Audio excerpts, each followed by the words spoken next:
ओम साई राम। जी हाँ, मैं दर्शना शर्मा संयम म्यूजिकल ग्रुप की ओर से आप सबका हार्दिक अभिनंदन करती हूँ। साई सचरित्र प्रसंग में आपका स्वागत है। जी हाँ, साई सचरित्र प्रसंग बाबा जी की लीलाएं, बाबा जी के वो प्रसंग जिन्हें आप सब जानते हैं, क्योंकि साई सचरित्र हर घर में है। बाबाओं की लीलाओं का वर्णन सब जानते हैं। आज हम करेंगे श्रीमती निमोनकर। जी हाँ, एक माँ की भावना साईं जी के साथ। देखिए साईं बाबा किस प्रकार से,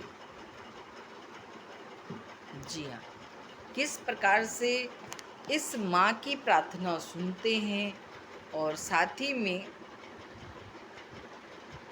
क्या करते हैं। श्री नाना साहेब निमोनकर।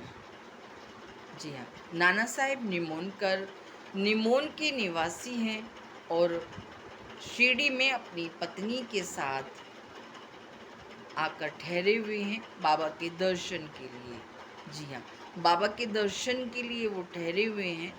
अधिक से अधिक समय वो बाबा के भक्तों के संगत में गुजारते हैं, बाबा के साथ में रहते हैं, उनके पूजा अर्चना करते हैं, उनके चरणों से लिपट कर, उनके चरणों को छूकर आशीर्वाद लेते हैं।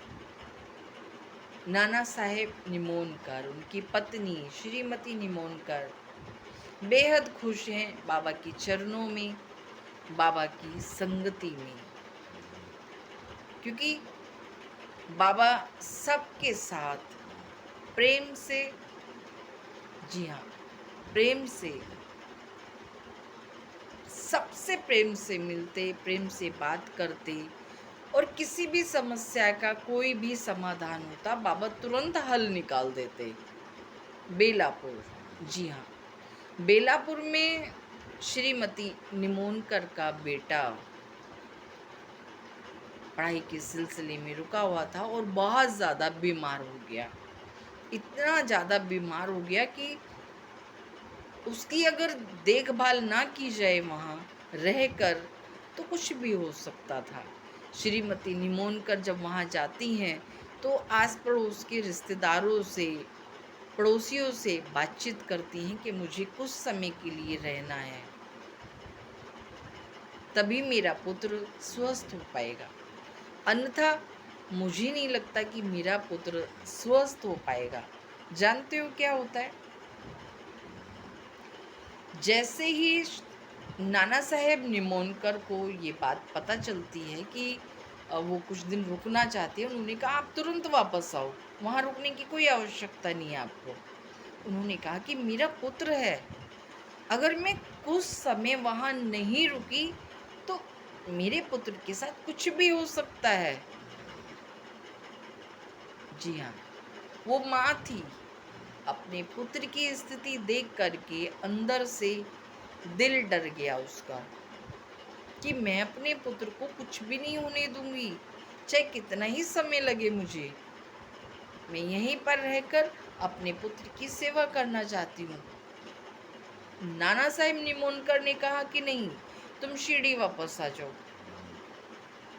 पति के आगे उसकी नहीं चल पाई और श्रीमती निमोनकर मन में, आंखों में आंसू लिए और मन में बेटे की ममता का दर्द लिए शिरडी पहुंचती हैं। और जब द्वारका माई मस्जिद में पहुंचती हैं तो वहां पर साईं बाबा नहीं थे। किसने कहा कि साठेवाड़ा में है बाबा। जी हाँ, विनय विनायक साठेवाड़ा, विनय विनायक जी ने साठेवाड़ा बनाया था। साठेवाड़ा, अब साठेवाड़ा वाड़ा था बहुत बड़ा, अब भी है, और उसमें जो है बाबा अपना प्रवचन दे रहे थे।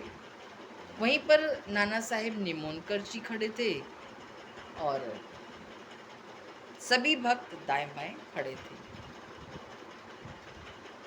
जब द्वारका माई मस्जिद में साईं बाबा नहीं मिलते तो वो साठेवाड़ा में आती है। उन्हें यही बताया गया था कि साठेवाड़ा में बाबा जी हैं। बाबा जी साठेवाड़ा में थे और सभी उनकी बातों को ध्यानपूर्वक सुन रहे थे। तभी श्रीमती निमोनकर साईं जी के चरणों में जाके रोने लगती हैं कि बाबा बाबा मेरे पुत्र की जिंदगी का सवाल है, वो अत्यधिक बीमार है। बाबा ने कहा, अरे जब वो इतना बीमार है तो तुम वापस क्यों आ गई? तुम्हें वहीं 2-4 दिन रुक करके उसकी सेवा करनी चाहिए, तभी तो वो स्वस्थ होगा। ऐसे कैसे स्वस्थ हो जाएगा? तुम यहाँ से जल्दी जाओ, 2-4 दिन आराम से बिता करके बच्चे को स्वस्थ करके फिर शिरडी वापस आओ। जब बाबा ने आज्ञा दे दी तो नाना साहेब निमोनकर क्या बोलेंगे?